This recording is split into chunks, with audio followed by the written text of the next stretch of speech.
Hi, everyone. I'm Juliana La Rochelle. I'm a yoga mentor where my passion is helping yoga teachers learn how to master the yoga sequencing basics, incorporate yoga philosophy into their yoga classes, and gain confidence being a yoga teacher. So, welcome. You're in the right place.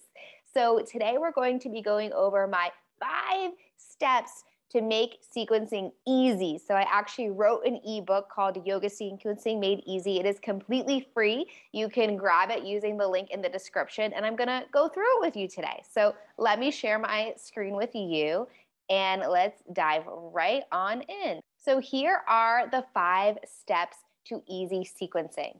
The first step is create a yoga sequencing BFF list. The second step is to pick your class style. The third step is to pick a peak pose. The fourth step is to list out all or the 3 key muscles used in your peak pose. And the fifth step is to use your sequencing BFF list to fill out the class template. So now let's dive into those 5 steps. So you're probably wondering, Juliana, what the heck is a sequencing BFF list? So BFF literally stands for best friend. So the yoga sequencing BFF list is your best friends when it comes to sequencing your yoga class. So what I love to do with this is categorize the poses by body part, right? So it's a way to organize and categorize your poses. So I've created a beautiful template here. Again, you can download it for free. I've dropped the link below. And I want you to list out every single pose you know that strengthens or stretches the hips, the hamstrings, the quads, the glutes, the shoulders, the neck, the core, any heart openers, anything that works the inner thighs. And I also invite you to create your own categories. Maybe you do it by chakras. You list out all the root chakra poses, or you list out all of the throat chakra poses. But it's really, really helpful to actually have your yoga poses categorized and organized, and you'll see why later. And if you struggle and you're not sure, I don't know what poses work the hips or the hamstrings, find me on Instagram at juliana.larochelle. I'll also put that in the description below, and I've already done the work for you in Reels. So you can go look at my Reels. It will say yoga poses 4 and then each body part. And that will be a starting point for you for what to put in these. But I definitely recommend for you to first take a moment to brainstorm and try and do it yourself and see what you come up with. You know more than you give yourself credit for. So that's step number 1. Step number 2 is to pick your class style. So I'm going to stop my screen share and talk at you guys for a moment. So this is really, really important. I don't believe in all levels yoga. I know it's so big in the yoga community, but just before you stop this video, before you exit me out, let me explain. What happens in an all level yoga class is beginners are lost, right? Beginners are lost. They don't know how to do any of the yoga poses, right? They've never done downward dog before. They maybe can't yet. Their hamstrings are really tight and it's hard for even them to fold forward. Like they actually need to be taught how to do all of the yoga poses. And more advanced yogis or seasoned yogis, they want to be challenged physically and mentally in a class. And so what happens is when a beginner yoga student walks into an all levels yoga class, they leave feeling defeated, like they can't do yoga because they need to be taught how to do the yoga poses. And when a more seasoned yogi steps into an all levels yoga class, they want to be physically and mentally challenged. So when your class isn't doing that, they leave feeling bored and like they didn't get what they needed. And so it's actually best to pick your class style. Who are you teaching to? Who are you teaching to? And not being scared to not teach to everybody, because when you teach to everyone, you really teach to nobody. So some examples are beginners. And maybe you teach a beginner yoga class. Maybe you like teaching people who understand the yoga basics, but still like to move slow, like they're moving through honey. So maybe you like to teach slow flow where you're not doing any crazy moves yet, but they have some basic understanding, right? Or maybe you love vinyasas and you just love putting in a lot of vinyasas and you want to begin to incorporate more challenging sequences and being playful on the mat. And so maybe you love teaching flow or vinyasa flow that is a little bit more advanced. Maybe you love to sweat. Maybe you love teaching power yoga and you want to teach all of those arm balances and inversions, and that's your jam, right? Or maybe you want to teach gentle yoga and you just want to teach people who can't weight bear on their wrists and their knees, right? They can't do tabletop, but they still want to do yoga and they want just gentle stretching, right? Who are you teaching to? What is the class style? And I know it could be scary because we want to teach yoga to everybody, and yoga is for everybody, but there's a style for everybody. And there's massive power in deciding your class style. Who are you teaching to? Who is this class for, right? Say you love doing all those things, then teach one of each of those styles so you're attracting the right student. Based on what style you're teaching will lead you to know which type of peak pose to pick for your class. So a question that I get a lot is like, well, what are like the distinctions or differentiators of these class styles? So I have that in my ebook. I literally go through class by class. So let's break it down now. You're here, let's do it. So in beginner yoga, the poses that you want to teach are all of the basic and foundational poses, right? You want to actually teach them how to do the poses, right? You're not just going to say downward facing dog. You're going to cue them into it, right? Arms shoulder distance apart, fingers spread wide, right down through the pointer and thumb knuckle, right? Feet are hip distance and parallel, a little bend in the knees, butt and tailbone reaches up, right? I'm actually cueing them to teach them how to do the pose versus just saying downward dog, right? And that's what you need to do in a beginner yoga class. In a beginner yoga class, I don't teach any full vinyasas. They don't know how to do chaturanga. They don't know how to do upward facing dog. And so I teach them how to do all of the pieces of a vinyasa in a beginner class. I get a lot of questions about, well, what are beginner yoga poses? So I've listed some of them out here. This is not a complete list, but this is a great starting point if you're confused, what is a beginner yoga pose? And I totally understand when you're a more seasoned yogi, some of the poses feel easy for you, but maybe for the average Joe out there who sits all day at a computer, who hunches over like this, who isn't very athletic, that pose like downward dog that might be easy for you is going to be really, really hard for them, right? So the pace of a beginner class is also generally slower. And one of the biggest distinctions in beginner yoga is transitions, right? This is really, really important, is we don't want to do any crazy challenging transitions. So the best transition to get to our low lunge section of our beginner yoga class is from tabletop. So let me come on over here. So in a tabletop, what you want to do is kick your right leg back, draw the knee to the nose, and step the foot between the hands. Generally, I also like to have 2 blocks here if it's beginner. Then you can tuck the back left toes, lift the knee, extend through the leg, and redrop the knee down and untuck the toes, right? This is how we'll get to our low lunge section of our class versus don't do this. Down dog, kick the leg through, right? This is really, really hard. So we want to avoid this in a beginner yoga class.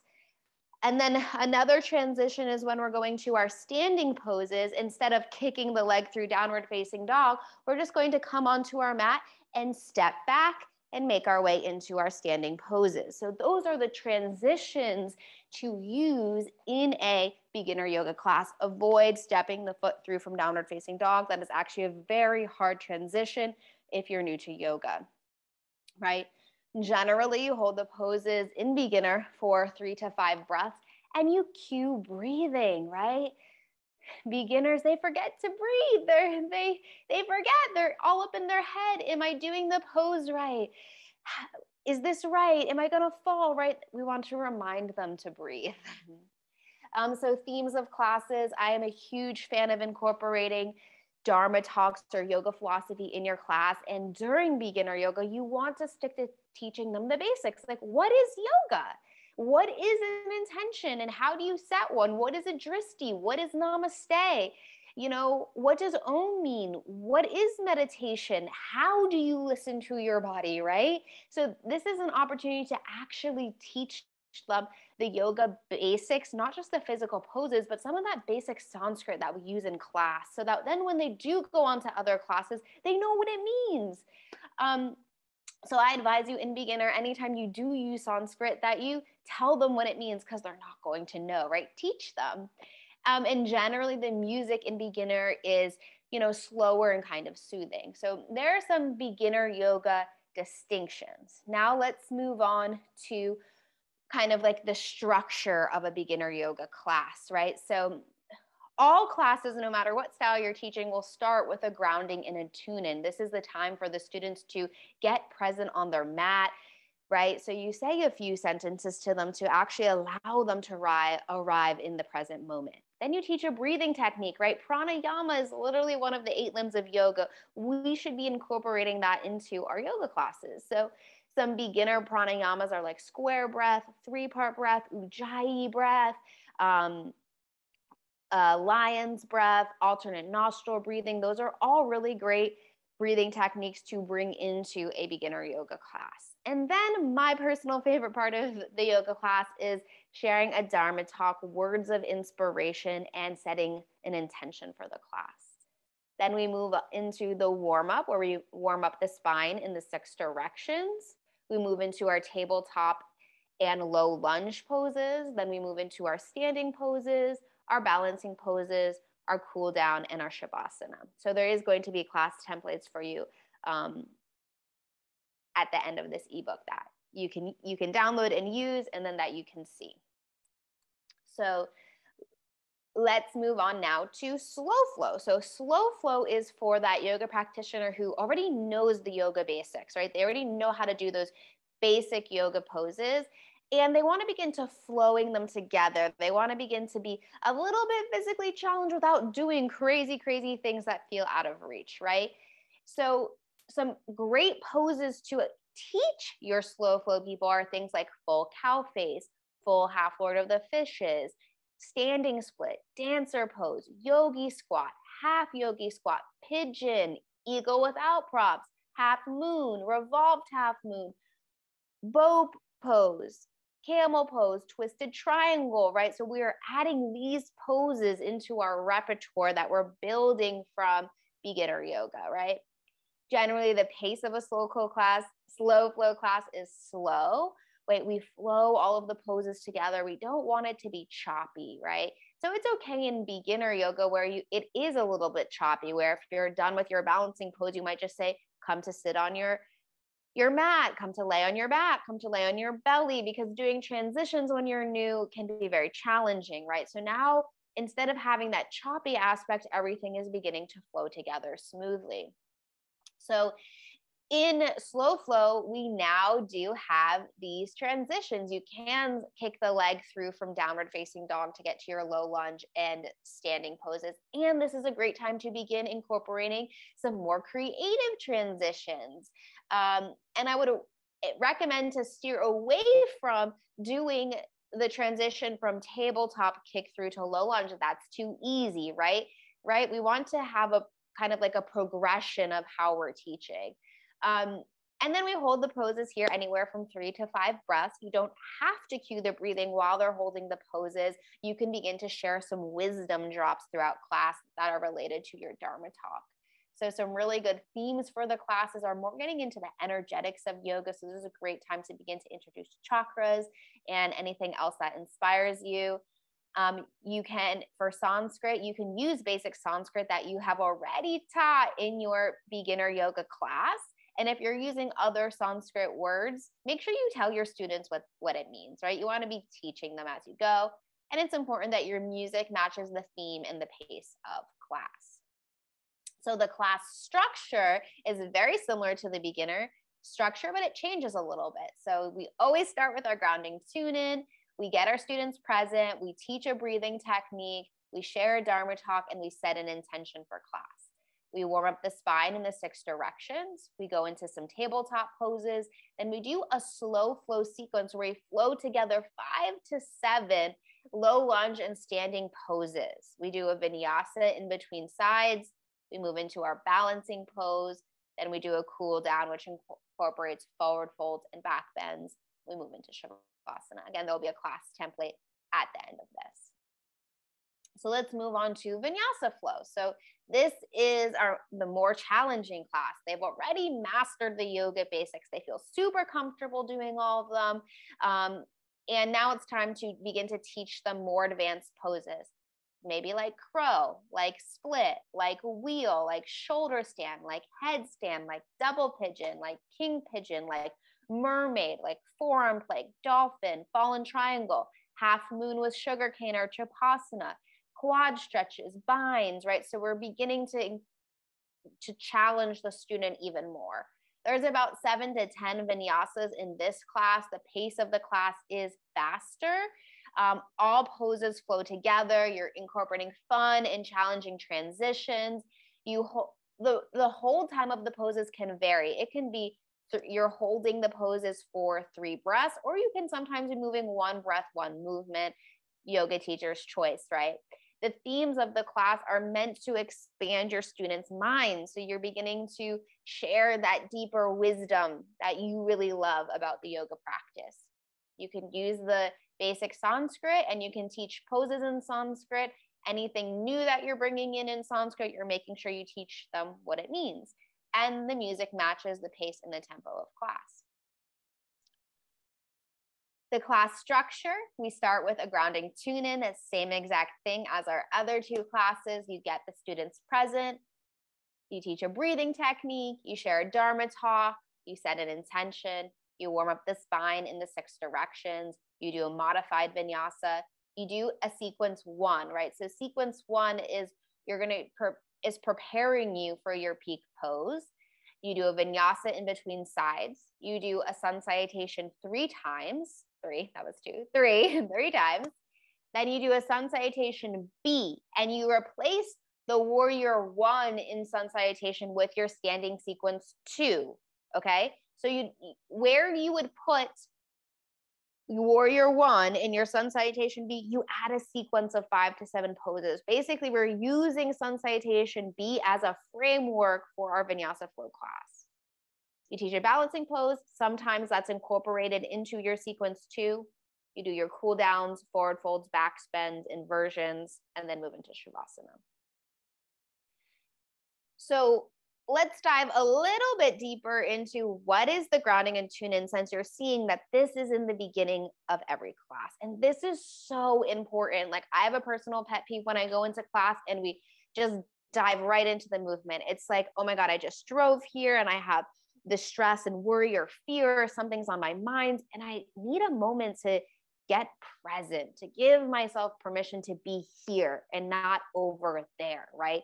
And so taking that moment of pause in the beginning is so important for your students, and that's what we're doing in the grounding tune-in. So there's 3 parts to the grounding tune-in. The first part is getting your students present. I like to start class with 3 deep breaths. So deep breath in, open the mouth side out, and I do that 2 more times. And then I just share a few sentences to give my students permission to really be here. So it might sound something like deep breath in, open the mouth side out, letting go of your day, letting go of your to-do list, letting go of any fears, worries, anxieties, really giving yourself permission to be present right here, right now, in body, mind, and heart. Right? Just something to bring them into the present moment. After that, I'll teach a breathing technique depending on the style of class I'm teaching, but it could be 3-part breath, Ujjayi breath, alternate nostril breathing, breath of fire, bee breath, square breath, just to name a few. I'll share a Dharma talk. So if you're new to Dharma talks, I'm going to have a bunch more YouTube videos on that, but I do have on Instagram, I did 2 videos on my favorite books to read from in yoga classes. So go check out those Instagrams. I will also, those reels, I'll put them in the description. And those would be great books to start with, that where you can read some passages to inspire your students. And then we set an intention, right? So sometimes if you're an omer, you om to send the intention out into the world, or maybe you just exhale out the mouth to send the intention out into the world. So this is what the first 5 to 7 minutes of your class gets to be. Really, really important part of class. Now, what do you include in the warm-up section, right? So the goal of the warm-up section is to move the spine in the 6 directions and the key muscles used in your peak pose. So who knows the 6 directions of the spine, right? I hope you guys learned this in your yoga teacher training. If you didn't, that's okay. I know after my yoga teacher training, I definitely did not remember. But they are flexion, extension, rotation, and lateral movement. So rotation is twisting. Lateral movement is side bending. Extension, flexion, right, of the spine. So what newbie yoga teachers tend to do in their warm-up is something like this. They'll come into easy seat and they'll do some twisting like this. They'll do some side bending like this. And then maybe they'll do some seated cat and cows. Now, sure, you're moving the spine in the 6 directions, but if your peak pose is just saying, say, half moon, you're not really warming up the key muscles you need for that. So how can you move the spine in the 6 directions and also open up the hips? Ooh, maybe you do this in butterfly pose, right? Butterfly is a hip opener, right? So it's really, really important that every pose that you're putting in your class has a purpose, right? You're not just putting in a pose to putting in a pose, and they're all leading up to this peak pose, right? So we want your warm-ups to be intentional. You want to move the spine in the 6 directions while also warming up one of the key muscles that you need in your peak pose. There is so many ways to get creative with your warm-ups. Again, you can go on my Instagram and just check out my reels, steal my warm-up. Basically, any seated pose, you could move the spine in the 6 directions. So if you need to warm up your hamstrings, you can do a warm-up in seated forward fold. You can move the spine in the 6 directions. If you need to warm up your inner thighs, you can do a warm-up in wide-legged forward fold. If you need to warm up the hips, you can do a warm-up in butterfly. If you need to warm up the hamstrings again, you can do it in seated tree or Janu Shirshasana, right? So there's so many fun, creative ways that you can do a warm-up while still warming up the key muscles that you need. So that is what goes in a warm-up. So after you've done your yoga sequencing BFF lift, you've picked your style of class, who are you teaching to? Now it's time to pick your peak pose, right? So you might be wondering, what is a peak pose and why is it important, right? Well, a peak pose is the most challenging pose in your sequence. Your whole sequence is building up and preparing you for this one pose. And this is important. Why do you guys think a peak pose is important? I would really love to let me know in the comments. Why do you think a peak pose is important? As a student, what do you love about experiencing the class with a peak pose? As a teacher, why do you like teaching using a peak pose, right? But this is just some of my thoughts on why a peak pose is important. Because one, it takes your students on a journey, and the peak pose is the peak or the apex of that journey, right? It makes your sequencing intelligent and purposeful. Every pose has a purpose to prepare your student for that peak pose.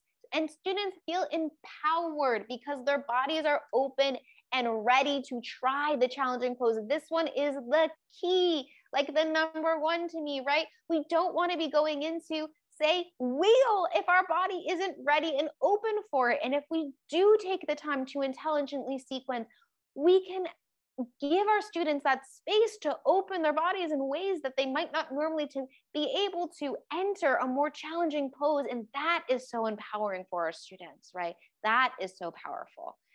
And when these peak poses are taught in a progressive manner, meaning that they're taught in level 1, level 2, level 3, like no matter what style you're teaching, beginner, slow flow, vinyasa flow, gentle, power yoga. You can teach the peak pose in a progressive manner, meaning let's just use the example of camel pose. Let's do camel. If I was teaching camel pose in a progressive manner, level 1 would be here. Hands come to your lower back, fingertips come down, hips go forward, heart goes up. And we're gonna all do this as a class, right? So we'll all do this first.